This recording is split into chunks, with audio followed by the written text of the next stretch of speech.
Hello everyone, welcome back in science class. This is Pooja Chauhan, your science teacher.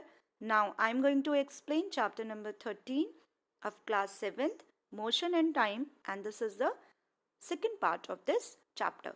So students, part 1 में हमने discuss किया था slow और fast का concept. उसके बाद हमने समझा था स्पीड के बारे में. आज हम डिस्कस करेंगे मेजरमेंट ऑफ टाइम 13.3 टॉपिक. तो स्टूडेंट्स, इस टॉपिक के अंदर बेसिकली हमें टाइम के बारे में बताया गया है कि टाइम को कैसे मेज़र किया जाता है. ये तो सभी को पता है, टाइम को मेज़र करने के लिए हम वॉल क्लॉक का यूज़ करते हैं, टेबल क्लॉक का यूज़ करते हैं और कुछ कॉमन सी क्लॉक्स है जिनका हम यहाँ पर यूज़ कर सकते हैं. आप देख सकते हैं यहाँ पर डायग्राम में दिया भी हुआ है कि वॉल क्लॉक होगी, यहाँ से हम टाइम मेज़र कर सकते हैं, टेबल क्लॉक से कर सकते हैं और डिजिटल क्लॉक से कर सकते हैं. पर क्या आपने सोचा है कि जो पुराने ज़माने में जब क्लॉक इन्वेंटेड नहीं थी तब कैसे टाइम को मेज़र किया जाता था?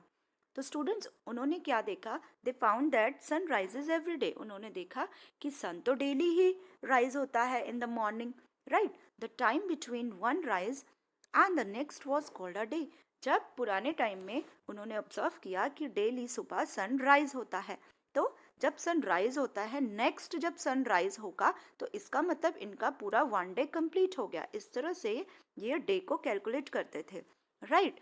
अब मंथ को कैसे कैलकुलेट किया जाता था? जो मंथ होता था उसको मेजर करने के लिए वो देखते थे कि वन न्यू मून होता है, राइट. मतलब कि एक महीने में एक ही बार न्यू मून होता है. तो न्यू मून जब तक नेक्स्ट नहीं आ जाता था तब ये कैलकुलेट करते थे. जैसे सपोज वन न्यू मून है आज के दिन और जब नेक्स्ट न्यू मून आएगा तो उस न्यू मून के पूरा जो इंटरवल होगा वो क्या होगा? मंथ.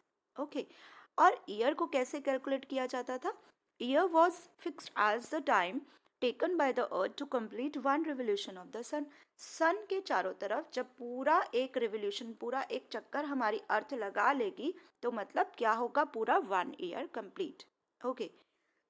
तो इस तरह से पुराने टाइम में ये सब जज किए जाते थे, day, month and year.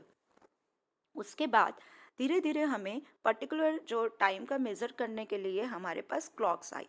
Clock और watches perhaps most common time measuring devices. ये ही मोस्ट कॉमन मेजरिंग डिवाइसेस हैं, right. The working of clock is rather complex. थोड़ी सी कॉम्प्लेक्स है जो क्लॉक की वर्किंग है, but all the time make use of some periodic motion. पर ये क्या हमने देखा कि ये हमेशा पीरियोडिक मोशन की तरह ही मूव करती है. One of the most well known periodic motion is that of simple pendulum. अब सबसे पहले तो आपको सिंपल पेंडुलम के बारे में थोड़ा सा मैं डिटेल में बता दूं कि पेंडुलम एक्चुअल में होता क्या, कैसे ये वर्क करता है. तो आप देख रहे हैं यहाँ पे एक डायग्राम लिया है हमने सिंपल पेंडुलम का. तो स्टूडेंट्स, यहाँ पर क्या होता है, हम सपोज एक थ्रेड के साथ एक बॉब को बांध देते हैं. आप देख रहे हैं यहाँ पर फर्स्ट में, मैं थोड़ा सा दिखा देती हूँ आपको.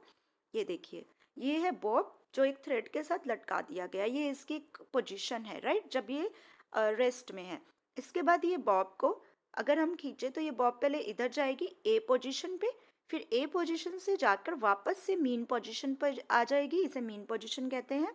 फिर ये बी पॉइंट तक जाएगी, राइट. फिर ये वापस यहाँ पर आ जाएगी. देखिए क्या हुआ है, पहले मीन पोजीशन से ए पर गई, वापस आई, फिर बी पर गई, फिर वापस आई, लाइक दिस. तो दिस इज कॉल्ड द, ये जो पूरा है ये सिंपल एक पेंडुलम का एग्जाम्पल दिया गया है, राइट. और ये जो मूवमेंट होती है ये टू एंड फ्रो मूवमेंट होती है, ऑसिलेशन इसको कहा जाता है. देखिए हम पढ़ते हैं इसके बारे में. To a, sorry, yes, simple pendulum. इसके बाद यस यहाँ से बताया गया, यहाँ से देखिए आप.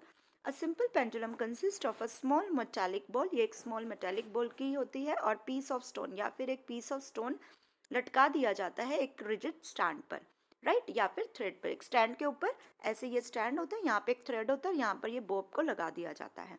The metallic ball is called the Bob of the pendulum. Student, यहाँ पर क्वेश्चन पूछा जाता है कि बॉब क्या है, तो वो मेटालिक बॉल जो होती है वही बॉब होती है पेंडुलम की, जैसे कि डायग्राम में आपको मैंने बताया था. जो इसकी रेस्ट पोजीशन होती है उसे इसकी मीन पोजीशन कहा जाता है. When bob of the pendulum is release, जब इसको रिलीज किया जाता है, after taking slightly to one side, एक साइड में इसको खींचूंगी या रिलीज, फिर इसको छोड़ दूंगी तो ये यहाँ पर जाएगी, ये इसकी पोजीशन हो जाएगी, right. It begins to move to and fro. ये टू एंड फ्रो मूव करना शुरू कर देगी, इस तरह से मूव करना शुरू कर देगी. The to and fro motion of simple pendulum is an example of periodic or oscillatory motion. ये किसका example है? Oscillatory motion का. The pendulum is said to have complete one oscillation when its bob starting from its moon position O and moves to A to B and back to O. जैसे मैंने आपको बताया students, जैसे ये हमारा Bob है, ये इसकी एक ए पोजीशन पर बजाएगी, फिर वापस से यहाँ आ जाएगी, फिर बी पोजीशन पर जाएगी और फिर वापस यहाँ आ जाएगी.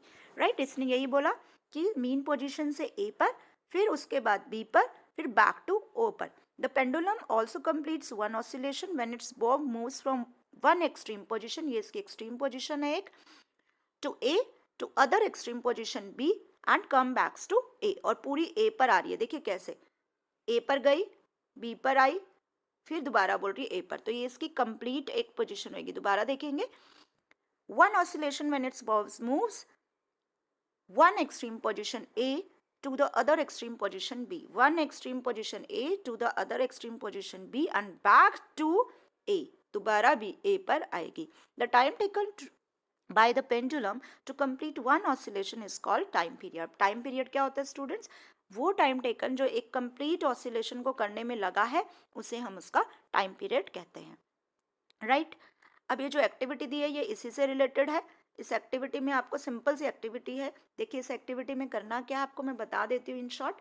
टेबल 13.2 है. आपको क्या करना है, टाइम टेकन इन 20 ऑसिलेशन की 20 ऑसिलेशन में कितना टाइम लगता है वो आपको यहाँ पर लिखना है. इसी तरह से आपको स्ट्रिंग जो लेंथ लेनी है स्ट्रिंग की 100 सेंटीमीटर लेनी है और ऑसिलेशन का टाइम चेक करना है, फिर उसका टाइम पीरियड कितनी ऑसिलेशन है. यहाँ पर 20 ऑसिलेशंस है, टाइम पीरियड देखा, इस तरह से आपको बढ़ाती जानी है, फिर टाइम पीरियड चेक करता जाना है. तो ये ऐसे ही एक्टिविटी है, इस पर कुछ ज़्यादा खास एक्टिविटी ये है नहीं.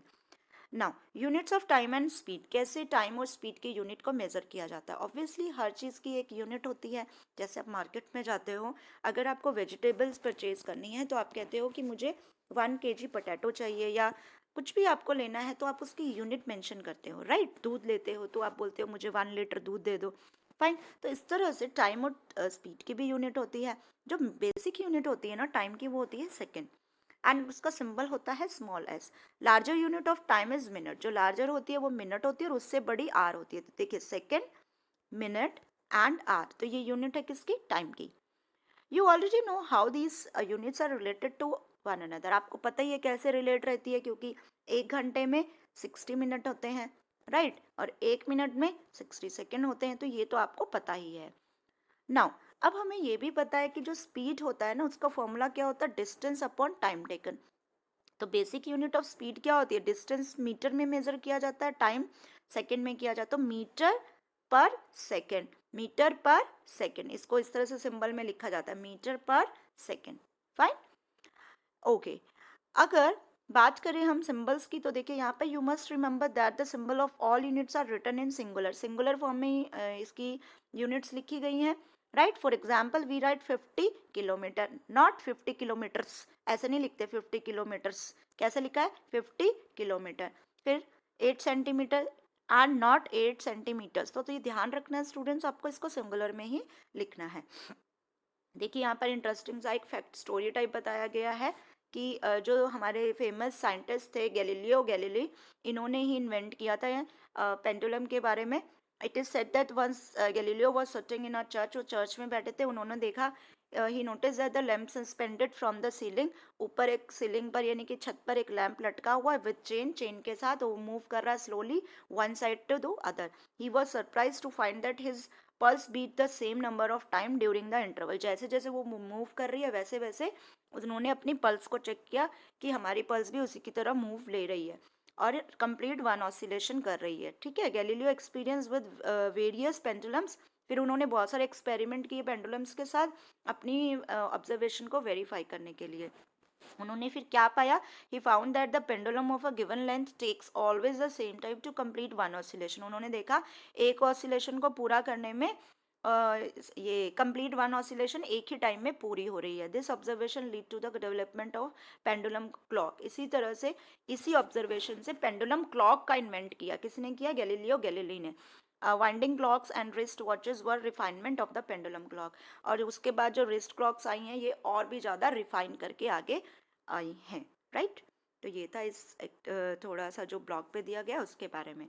अब देखिए, different units of time are use depending on the need. For example, it is convenient to express your age in years rather than in days or hours. देखिए, अगर हम एज को बताते हैं, हम ऐसे थोड़ी बताते हैं कि इतने दिन के हो गए हैं हम या इतने घंटों के हो गए हैं, हम तो सीधा ईयर्स में अपनी क्या बता देते हैं, एज। तो इसी तरह से वो कह रहा है कि डिफरेंट डिफरेंट यूनिट्स को किया गया है अकॉर्डिंगली कि कैसी हमें नीड है, हम एज के बारे में बात कर रहे हैं या हम किस चीज़ के बारे में बात कर रहे हैं, उनके हिसाब से ही यूनिट्स को मेजर किया जाता है। Similarly it will not be wise to express in years the time.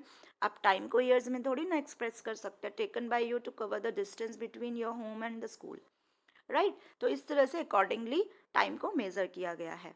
Okay, अब देखते हैं यहाँ पर और yes, how small or large is the time interval of 1 second? The time taken by saying 2001 is nearby 1 second. Verify it to counting aloud 2001 to 2010. The pulse of the normally healthy adult at rest beats. यहाँ पर students कुछ नहीं है, सिर्फ यहाँ पर यही बताया गया है कि जो पल्स होती है एक नॉर्मल हेल्दी अडल्ट की, अगर हम वो एट रेस्ट बीट्स जो होती है उसकी नॉर्मल बीट्स पर, राइट, तो वो 72 टाइम्स इन अ मिनट, एक मिनट में कितनी बार पल्स मूव करती है, 72 टाइम करती है। That is about 12 times in 10 second. और 10 सेकेंड में कितनी होगी, वो 12 टाइम ही करेगी। दिस रेट में भी स्लाइटली हायर फॉर चिल्ड्रन। ये स्लाइटली वेरी करता है चिल्ड्रन के लिए, ऐसा नहीं है कि एग्जैक्ट ये है कि थोड़ा बहुत वेरिएशन इसमें देखी जाती है। फाइन। तो ये था हमारा कि कैसे कैसे अलग अलग टाइम को मेजर किया गया। आगे देखते हैं अगर कोई और यहाँ पर कंसेप्ट छूट गया है हमारा। Yes, many time measuring devices were used in different parts of the world before the pendulum clock became popular. Pendulum clock जब पॉपुलर नहीं हुई थी उससे पहले बहुत सारी और भी चीज़ें थी ऐसी जहाँ से टाइम को मेज़र किया जाता है। जैसे सन डायल्स है, वाटर क्लॉक है, सैंड क्लॉक है। सैंड क्लॉक पता है कैसी होती थी, उसे गेम भी खेलते हैं कुछ बच्चे। जैसे यहाँ पर सैंड रखती जाती थी, फिर ये सैंड को ये उल्टा कर दिया जाता था, फिर ये जो खाली पोर्शन होता था वो जब तक नीचे नहीं भर जाता था तब तक आपकी बारी आएगी। देखिए यहाँ पर दिया हुआ है, yes you can see here these are the example कि पहले कुछ जगह जब तक सिंपल पेंडुलम इतना ज़्यादा पॉपुलर नहीं हुआ था इस तरह से टाइम का मेजरमेंट किया जाता था। ये है हमारी सैंड क्लॉक। देखिए ये पूरी सैंड जब तक नीचे आएगी वो एग्जैक्ट एक ही टाइम पीरियड रहेगा, राइट। और ये है हमारा वाटर क्लॉक, ये वाटर क्लॉक होता था। ये है हमारा सन डायल एट जंतर मंतर दिल्ली। जो सन डायल है यानी कि यहाँ पर सूरज की रोशनी एक ही टाइम पर पड़ती है, तो वो मैथमेटिक कैलकुलेशन के अकॉर्डिंग टाइम का मेजरमेंट किया जाता था, राइट। ये सन डायल है जंतर मंतर पर, तो यहीं पर सूर्य की रोशनी आती थी। तो इस तरह से मेज़र किए जाते थे अलग अलग तरीके से टाइम को। तो ये था हमारा पुराने टाइम में किस तरह से मेजरिंग डिवाइसेस रहती थी टाइम को मेज़र करने में।